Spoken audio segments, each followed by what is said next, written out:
Okay.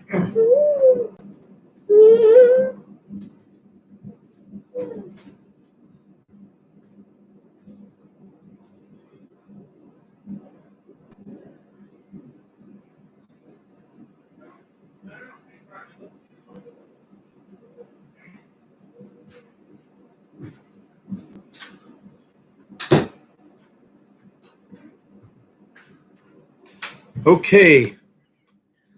Hey, Ginger. Live from New York Midtown. It is our Series 7 support group.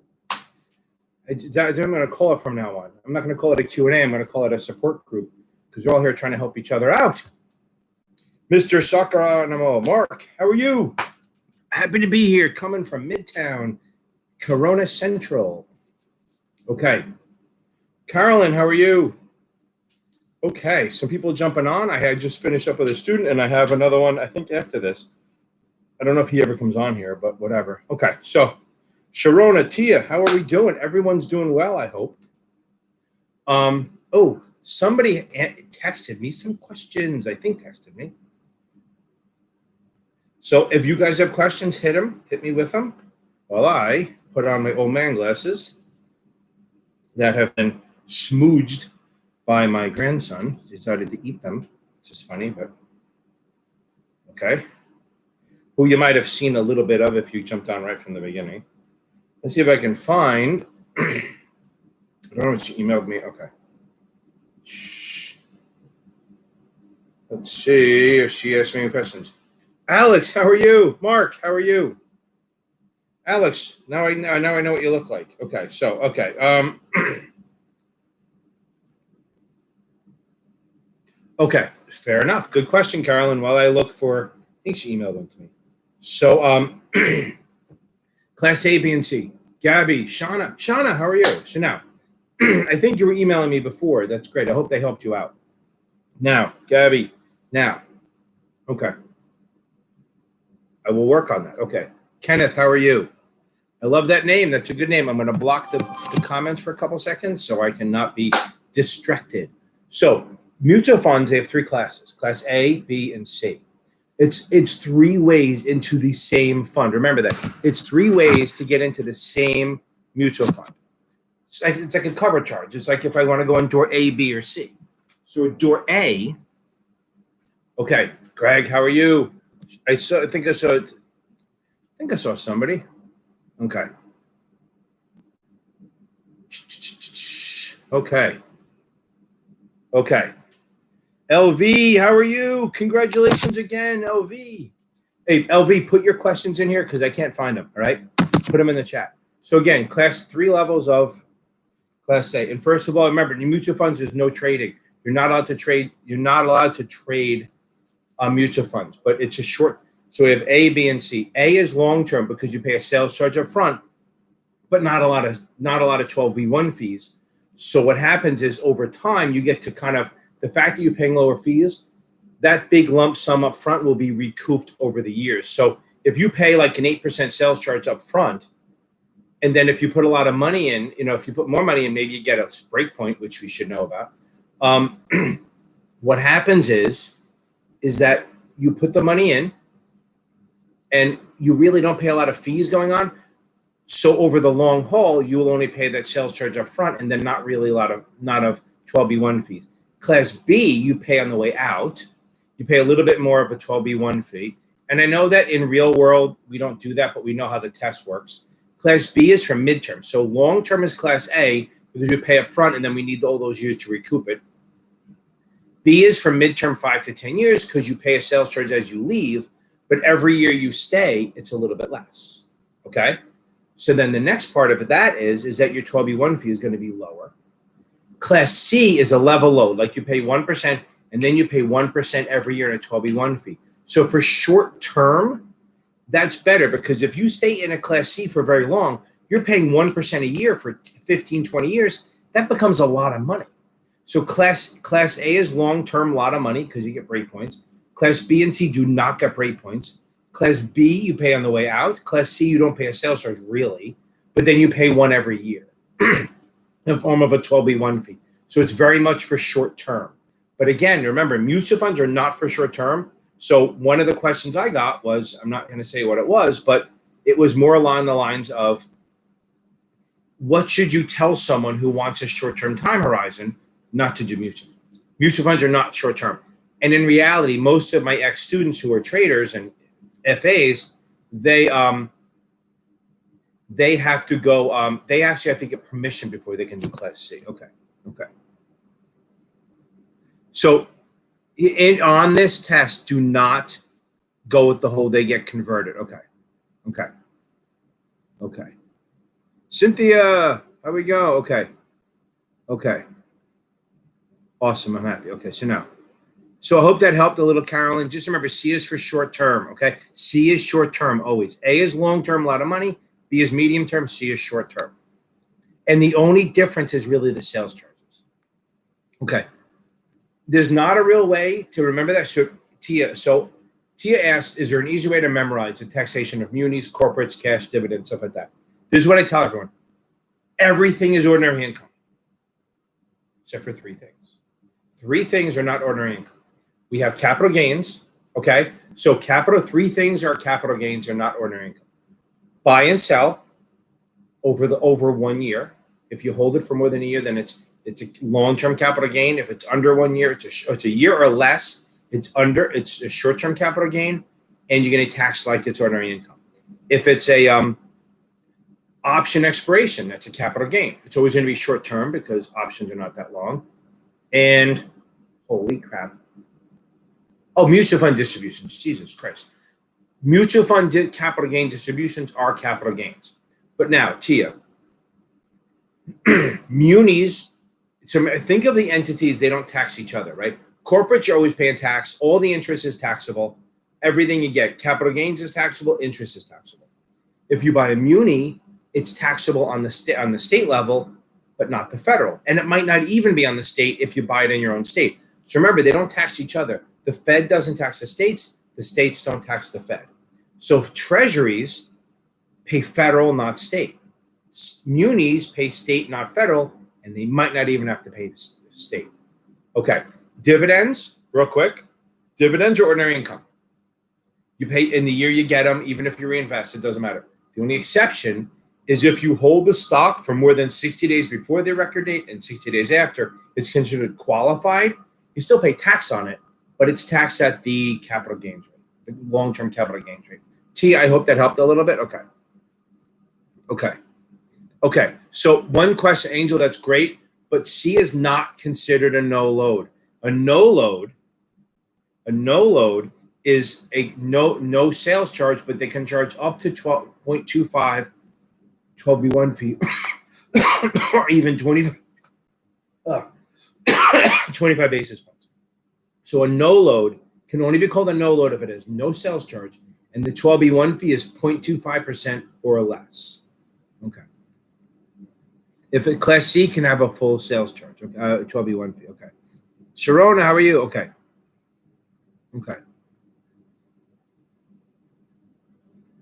So now,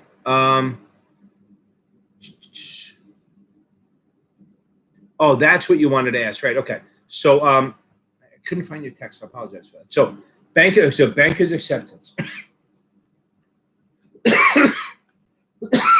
Sorry, hold on. Hold on. I can try this one. Do this one. Coughing. That's like a cough button. I think I'm a radio person. So banker's acceptances are, first of all, they are for foreign trade. That's like if I'm an exporter, if I'm a Japanese exporter sending cars to California, and then you're a California importer, well, you're not going to pay me. You're not going to pay me for the cars until the cars show up. And I'm not going to send the cars until you send me the money. So we're kind of in a standoff. Now, what we do is you know that you owe me $20 million for the cars. And I know I owe you the cars. So what you do is you go to a bank and get a line of credit, basically. A line of credit for the $20 million. But it's time directed, which means it's not good. It's not exercisable until the cars show up in the lot. Could be 6 weeks, whatever. So you show me this thing that says, here, Ken, I have $20 million with your name on it. That's yours. when the cars show up, and then you can take your $20 million. Do I get this now, and this says you guys owe me $20 million when my cars show up. So I ship the cars. I'm pretty safe because it's a bank draft. Do I want to wait the 6 weeks to cash this thing? No. So what I'm going to do is I'm going to sell this to a bank or somebody who is willing to wait it, but I'm going to sell it for a little bit less than what it's worth. So say it's worth 20 million, I'll sell it for like 19.8 million. I get the money, I can start building new cars, and the bank will buy it for 19.8, and then when it matures, they get 20 million, they make 200 grand. That's the banker's acceptance, okay? That's the way you have to think of it. Yes, if you talk to a trader, he's going to rip it apart. But I'm just saying, in our world, that's what it's for. It is for. Carolyn, you're going to nail it. Shasha, how are you? I call you Shasha. I know it's Shas. Okay. So now, a banker's acceptance is a money market, much like commercial paper, much like T-bills, short-term CDs, stuff like that, okay? So it's called a collateralized time draft because it's collateralized by your money sitting in a bank, and it's a time draft, which means it doesn't mature for 5-6 weeks. Hope that helped, Young. Okay. Okay. Okay. Green shoe. Okay, so now, okay. Oh, I'm getting a lot of, they're all talking. That's good. Okay. Good. I like that. I mean, actually, sometimes I could just sit here and just read this stuff and not even do anything. Okay, so now, shelf registration is turned, like I said, it's a great little support group. So, shelf registration. If I am a big company, what they call a WIXI, a well-known seasoned issuer, they have at least 700 million in equity or $1 billion in debt issued already. And they're not some scummy like a blank check firm, which is a firm that raises money and says, hey, listen, just cut me a check, okay? Cut me a check for, cut me a check and I'll invest what I think is right. That's a blank check company. WIXIs can't do that. These are the big, HSBC, Deutsche Bank, the big banks. If they want to issue a second lot of shares, if they want to issue shares a second, third, fourth time, if they're that big, the SEC actually lets them do what they call an S3, which is a shelf registration, where what you do is you file the registration, and instead of having to wait 20 days, boom, you get to be registered right then. As soon as you hit the button, you're effective and you can start selling. But here's the magic of it. Usually with a regular offering, you have to issue it right away. You have to start selling and raising money. You have a 20-day cooling off period, then you have a year. A shelf offering gives you up to 3 years. Gives you up to 3 years to issue it. So you can actually sit on it. Like imagine if you did the shelf in January. You're like, I am not, for hell no, am I issuing it during this COVID thing. So you can wait until until next year. So you can wait until next year, or even 2 years from now, wait for the market to come back and be strong and stable. We know it's back, but it's stable, and then issue it. Or you can even take it out in pieces. You have up to 3 years to sell your shares to the public.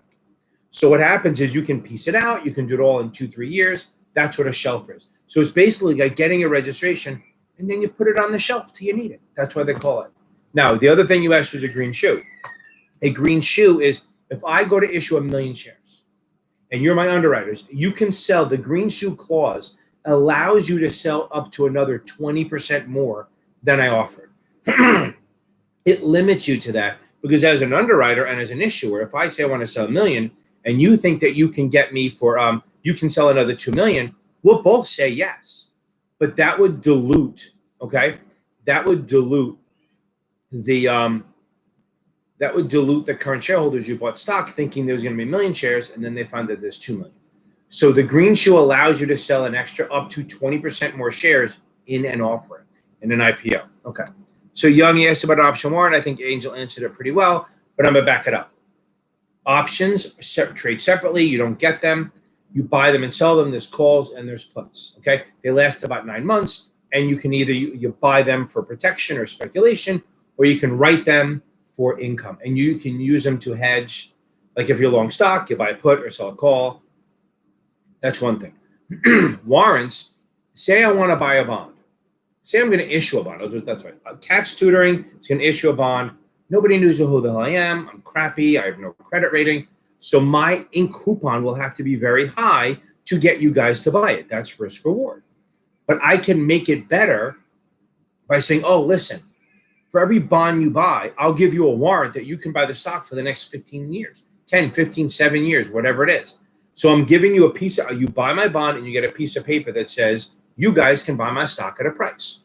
Now, the thing is, I'm going to issue that out of the money, which means if I give you the right to buy stock at 50, the stock is probably trading at like 42 or 45, or even 40, so that you will not use it now, but over the next 5 or 6 or 7 years, the stock will rise past 50, and now you have the right to buy it at 50, so you can. Now, would you be more willing to buy a bond if I did that? So think about it. If I said, here, buy my bond, and I give you nothing, say it's a 12% coupon. If I say, buy my bond and I'll give you the right to buy stock, you'd be much more interested, and I'll get a bigger pool of people willing to buy it, so I can lower my coupon, because I don't have to. I've already asked you. I'm already offering you a product that makes it better for you. So if I issue a regular bond, everything's based on my credit risk. And if it's crappy, you're going to make me pay a lot to have you buy it. But if I offer you something, I can pay you less because I'm offsetting risk. So that's what warrants are done. Warrants are issued out of the money, and they're long-term, and they're issued where you get them when you buy another security. Well, usually it's a preferred or a bond, and it lowers the interest cost for the issuer, and because I can lower the coupon before I issue it. The other thing they usually compare warrants to are rights. So if I'm going to issue new shares, if I have shares outstanding, I can do what they call a rights offering, issuing preemptive rights. So if I have 1 million shares, I'm going to issue another 1 million shares. All my current shareholders will not be very happy with me because they're going to get diluted, because now they own a certain amount of shares and now there's more shares. So I give all of them the right to buy more shares at a discount for a very short time, 20, 30 days, maybe 40. But everyone who's a shareholder will get the right to buy stock at a discount. So it's actually issued in the money, so you can exercise it right away. But that's making it so that you can buy enough shares to keep your percentage ownership, not to increase it, to maintain it. Okay? They do not last long. What can you do with the right? You can exercise it. You can let it expire, which is moronic, but you're allowed to do it, unless it's in a custodian account. And then if you let it expire, you're in trouble. You can trade it, sell it for whatever it's worth. You can gift it, or you can exercise it and buy more stock, which you have to come up with money. What you can't do is give it back to the company. You can't redeem it. You either have to trade it, gift it, let it expire, or exercise it. Okay. And rights are short-term, warrants are long-term. Okay. What do you do if a client wants to open an account with you but forgot to fill out the required info in the form? What do you do as ERR? Well, it depends what the info is. So if the info is, okay, MSRB, that rule is over. There's no more waiting rule anymore, okay? Okay.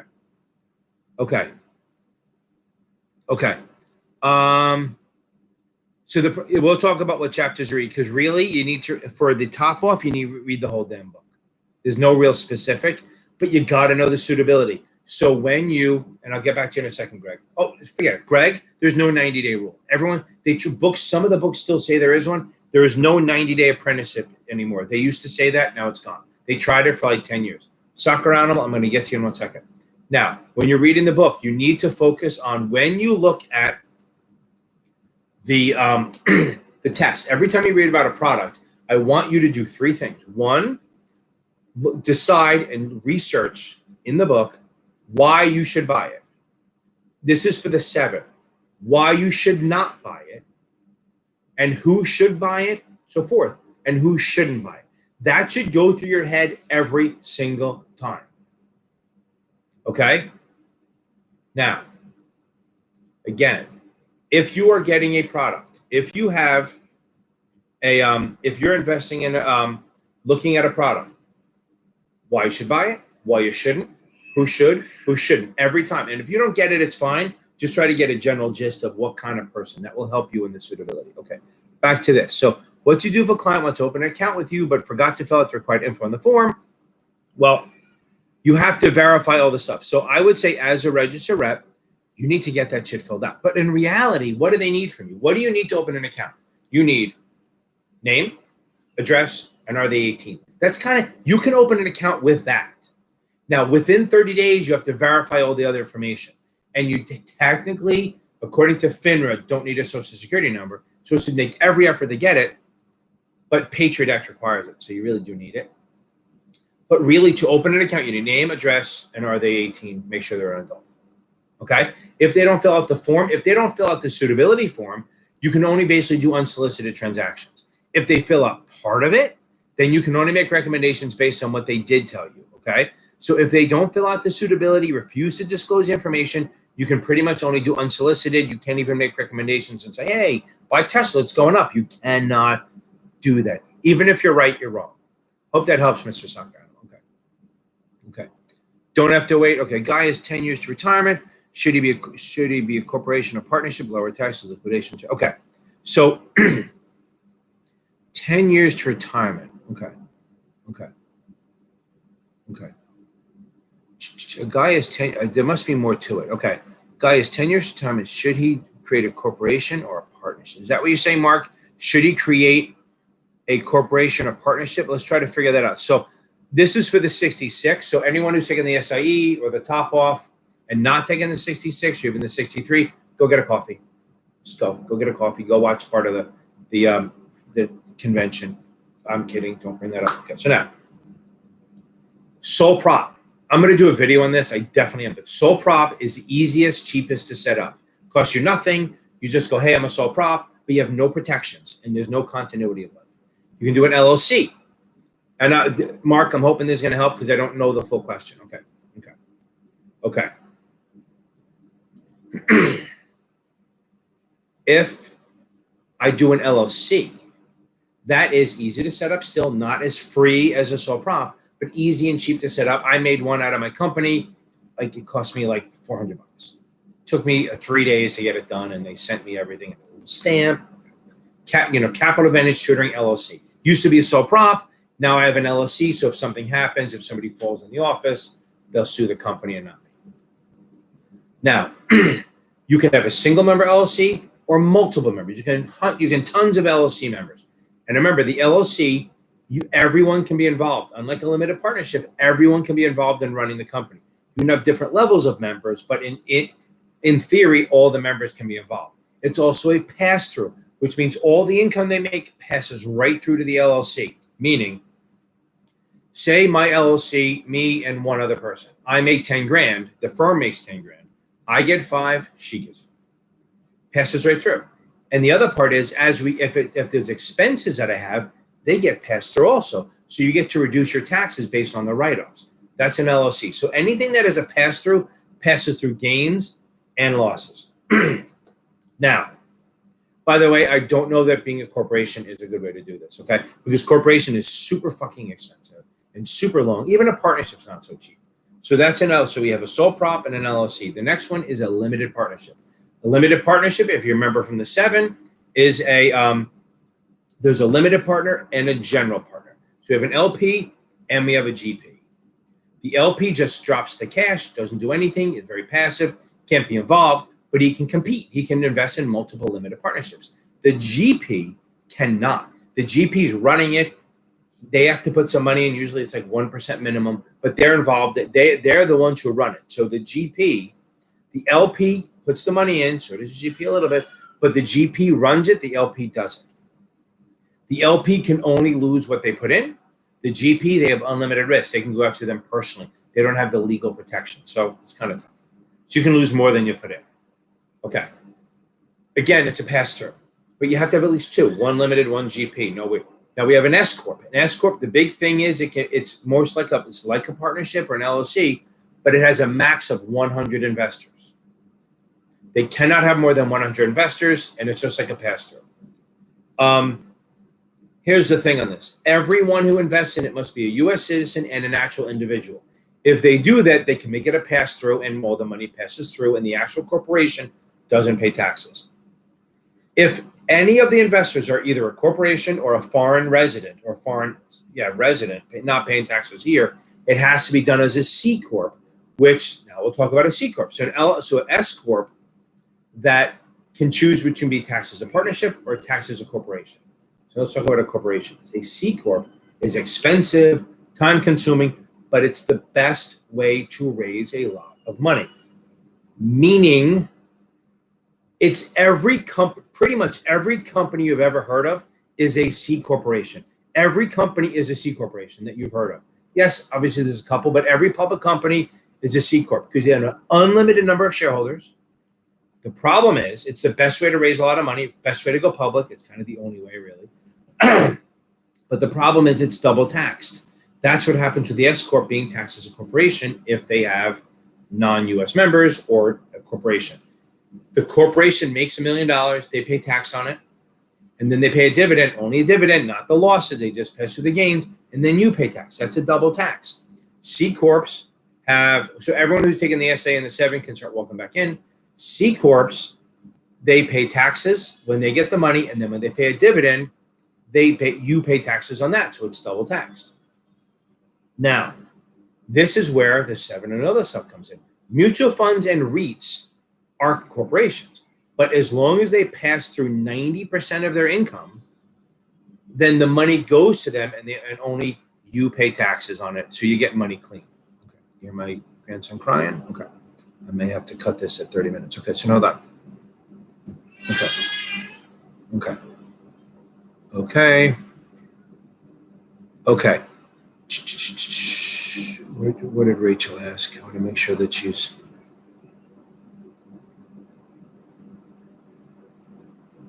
Okay.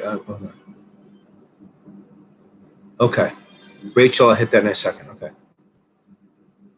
Carolyn, I have to look that up. Hit me on Thursday. I don't know that one. Okay. Wow, a lot of questions. Okay. Hold on. No. Where are we? Whoa. Okay. You guys, 10 years? Okay. Okay. You will totally be fine, Reed. Don't worry. Yeah, I agree. Okay. Okay, so here's the deal with this. Gabby, it doesn't matter debenture or not. Debenture always means corporate. Remember that. So on accrued interest, if it's a corporate or a muni, you use a 30-day. Remember, corporate immunity, doesn't matter if it's a bond or a debenture. They're both, debenture means unsecured, which means there's no assets backing it, other than the promise to pay. Accrued interest is straight up, we go from the last payment date. So if we get, say it's a January and July bond, pays January and every July, and you buy it in May, from January till May, you've been earning interest, but you're not getting paid it till July.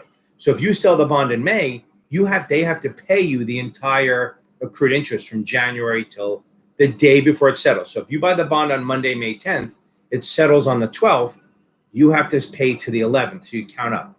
Now, munis and corporates, it's a 30-day month, 360-day year. So January is 30, February is 30, March is 30. If it's a treasury, it's actual days. January is 31, February is 28, March is 31, stuff like that. And it's T+1. So if you buy it on Monday, May 10th, it settles on the 11th, you count to the 10th. It's always the day before settlement. Remember that, okay? Always remember, accrued interest is from the last payment date up to the day before settlement. Okay. You will never, ever, Ginger, ever have to calculate yield to maturity or yield to call. Ever. You have to do current yield, and then you just have to know, is the yield to maturity higher or lower? So if it's a discount, yield to maturity will be higher, and then yield to call will be higher than that. If it's a premium, yield to maturity lower, and yield to call will be even lower than that. Okay. Yeah, J&J bond means January and July. That just tells you what it is. Okay. Carolyn, I'll come back to the ESPP. I'll look that up. Okay, shelf registration, 3 years. Okay. Okay. So, Rachel. Okay. Peter, I'll get you in a second. Okay. Now, an uncovered call. Let me do this first. Short selling. We did this before. I did it the one thing. A short selling is, say right now Tesla's at $2,000, and you think, I think it's going down. Not because of the split, because it's going down. You borrow 100 shares of Tesla from me and sell it, okay? Okay. So you need to say, so see what happens when I read this shit? I go crazy, okay. Now, thank you guys for promoting me a little bit. Okay, so now, Oh, I didn't even go into the whole thing. Wow, I just went right into it. Okay, so now short selling is basically you're borrowing shares. So let's say stock is trading at $50 a share, and I think it's going down. I borrow 100 shares from you. I then sell it for $50. I now have $5,000 in my account from selling your shares. I hope it goes down so I can buy it back at 40 and only pay 4,000 and give you your stock back. I use the example. You have a watch. I think it's crap. I say, can I borrow your watch? I go sell it for $1,000. And then hopefully it goes down to 800. I buy it back and give you your watch back. Buy a watch, give you your watch back. I made $200. The risk is that if the stock goes up or the watch goes up, at some point I have to buy the watch back to give it to you. So I'll have to pay a much higher price. Okay. That's short selling in a nutshell. You're borrowing shares. Remember, it has to be a borrow, sell, and then you have to buy it back at some point, hopefully lower than where you sold it. Now, selling calls. So remember something. If you buy a call, you have the right to buy stock. If you buy a 50 call, you have the right to buy stock at 50. If the stock is at 60, you still have the right to buy it at 50 because that's what you bought it for. But the problem is if it's trading at 60 and you have the right to buy it at 50, who the hell is going to sell it to you? Only someone that has to. And the person that has to is the person you paid the premium to. They wrote a call. So they sold an uncovered call, which means, or it doesn't have to be uncovered, but in this case, it's uncovered where they sold the call, which they said, I'll sell you the stock at 50 whenever you want to. So if the stock's at 60 and I have to sell you the stock at 50, I probably switched my pronouns. I have to go buy it up at 60 and then turn around and sell it to you at 50. So I'm losing $10 minus the premium. It's uncovered because there's actually no stock position up. I mean, there's no limit to how high it can go. So if the stock goes to 80, 90, 100, I have to buy it at 80, 90, or 100 and turn around and sell it to you at 50 and lose all that money. The way I would cover that, so an uncovered call is selling a call by itself, no stock position. What I could do is sell a 50 call at 3 and then buy 100 shares at 45 or 50 so that even if the stock went up, I already own the stock and I could just sell you the stock I bought. That's as deep as I'm getting into it. But selling a uncovered call has the same theory. You want it to go down, you have unlimited loss. But selling a covered call, you can only make the premium. Shorting stock, you can make it all the way down to 0. Okay? Hope that helps. Okay. How long does it go from a 60 to, okay, Peter, I hope that helped, Rachel. So how long does it take to go from 60% to 80%? You could do it in probably a week. I mean, depending on how hard you're studying. If you're reading and reading and quizzing and reading and quizzing and doing it right, you could probably move up pretty quickly in a week or so. Okay.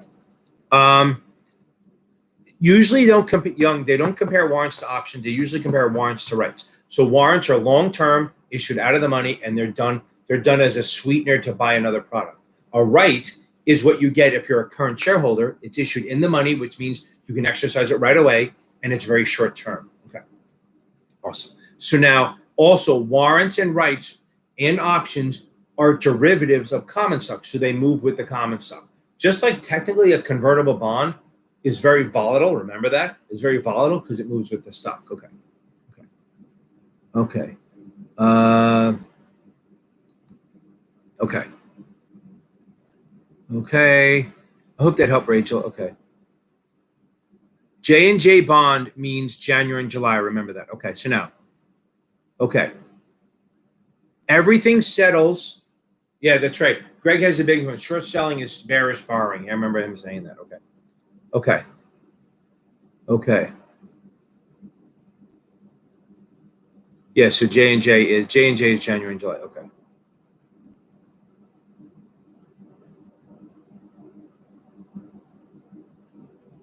Okay. I don't know what that means. Okay. So, okay. Shh. Gabby, you're going to rock it. I know you are. Okay. Okay, Alex, on your dump sheet. So you asked a question. So I tell everyone it's very personal. I always want at least a couple things. One, you always want your options chart. And then like the rule, this is what I tell everyone. Write down long stock. Okay. Long stock.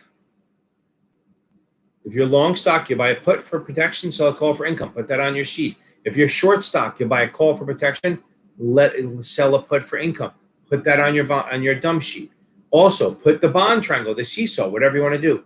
Put slobs over bliss. I tell everyone, go on Google, type in Series 7 dump sheet images. You will see a bunch of choices and it will remind you of stuff. Like maybe you want to put in how to do tax equivalent yield. Maybe you want to put in some of the PE ratio. Maybe you want to put earnings per share on there. Maybe you want to put like the margin calculations on there. Anything that you think you're going to have trouble with, you put on there. Maybe you put on the reminder that, and if you see a decimal or a dash on a bond price, it's always a treasury. Okay. I hope that helps. Okay. Maybe put Epic on it to remind yourself that export is by puts, import is by calls. Okay. Oh, that's funny. Greg is great. Okay. I have taken it twice since Chris. Okay. So Gabby, right. So just take your time. Read the entire questions. Okay. So Greg with a ton of questions. Okay. So now that's good. 147. Rule 147 is if all your investors are in one state. If every one of your investors is in one state, all your shares are sold in one state. But there's a couple rules on the company. You have to make sure that you have to have 80% revenues, assets, proceeds. Okay, 80% of the revenues, 80% of the assets, 80% of the proceeds are in the one state. All three meet. Okay. And then once you sell the shares, once you buy the shares, you can't sell them out of the state for 6 months. 147A is a new one where you only have to meet one of those. 147A still has to be all sold in one state, but you only have to meet one of revenues, assets, or proceeds sent in the state. There's a couple rules, but really it's not even that big a deal. Remember, 147 means you're selling everything in one state, which means since it's in one state, you don't have to follow the SEC registration.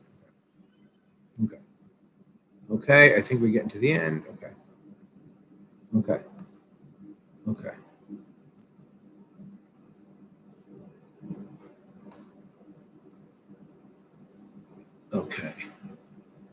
Yeah, my podcast sucks. I really do. Okay, so now, okay. Hold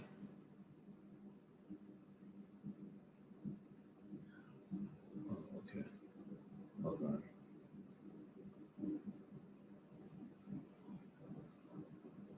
Okay. So, okay, hold on. Okay.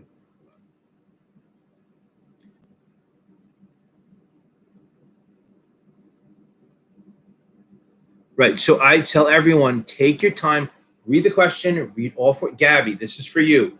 Read the question, read all four choices right away, get them all in your head, then go back and try to answer it. If it's a one-liner, just read the question and do it. But if it's a little longer than that, read the question, read all four choices, and then boom. Okay.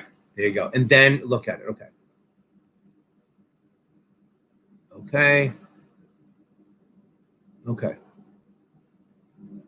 Yeah, I'm telling you, LV, you're fine with that by the end of the year doing this. Okay. Hey, Eddie, how are you? Okay. Yeah, guys, everyone on here, if you guys are looking, talk to each other. If you guys want to do a Zoom study buddy thing, that's totally fine. Because sometimes you can bounce stuff off each other and you go, wait, we'll just wait till Thursday to ask me, whatever it is. Okay, so now remember this. If I'm an exporter, I am worried that the foreign currency will go down and people can't buy as much of my shit. So I'm going to buy puts on the foreign currency. EP, Epic. Okay, EP. If I'm an importer, I'm worried that the foreign currency will go up and I can't buy as much of their stuff. So I buy calls to offset that risk. So remember Epic. This is how I do it. I don't worry about the ICUP thing. It makes it too hard.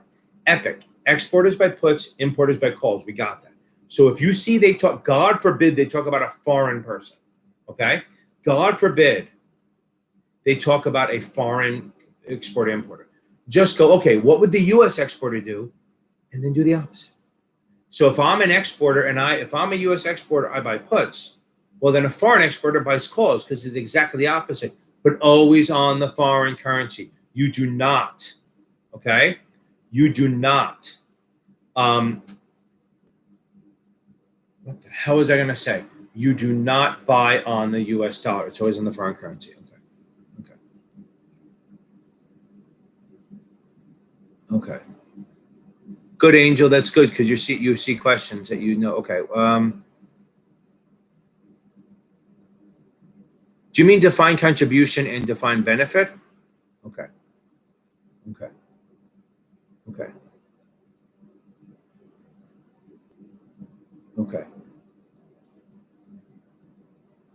Yeah, that's funny. Thanks. Okay.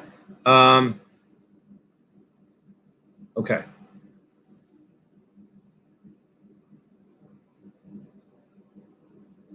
Okay.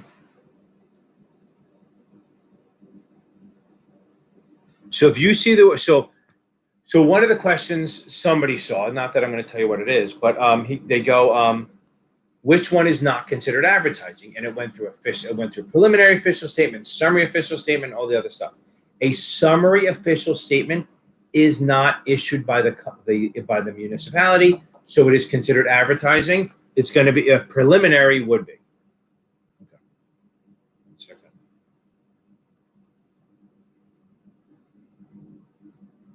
My next student. Okay. Now. Okay. Jose. Okay. Ask a question. I'm kind of cutting it out, so you might have to do that on Friday. I mean, on Thursday. Okay. Okay. Okay. So first of all, okay. Carolyn and Mr. Soccer, send me an email. I can try to help you out a little bit. Okay. Okay. Okay. Boom, boom, boom. Okay. So that you guys, I love the okay. Okay. Okay, that's easy. So so what are the three? So what are the ratings? We have AAA, AA, triple B. Anything up triple B and up is investment grade. Anything triple B or up is investment grade. Keep that in mind. Okay. Anything above triple B and up is investment grade. Anything below triple B, which is double B and lower, is going to be called junk or speculative or high yield. So sometimes they say, what's the highest high yield grade? It's going to be double B. Don't fall into the trap of the AAA. So if they say, what's the highest speculative? It's going to be double A or in Moody's, A little a. I mean, double B or B little a. Shoot. Okay. It's not that hard. Just remember they're riskier because they're a lower credit rating. Okay. Good. Okay. I think that works. Carolyn and Mr. Soccer, with your question, shoot me an email and I'll try to help you out. Okay. Okay. I think that works. Just remember the thing about junk bonds is that you can't, a lot of institutions can't buy them. Okay. Who knows if that shows up. Okay. Okay, everyone. Thank you. Everyone, have a good night. I want to go help out my son who's dying out there, taking care of him. He's doing a great job, but he's 19, so I can't expect too much. Guys, thank you very much. Please like, subscribe, share, and we got this. I will see you. Yeah, hopefully, Alex. I hope in a rare way. I hope I never see you again, right? Because Alex, good luck. You're gonna nail this thing. You got this. It's tomorrow morning, I think. Right? You're gonna nail this. Okay. I love it. Yeah, everyone. All have a good night.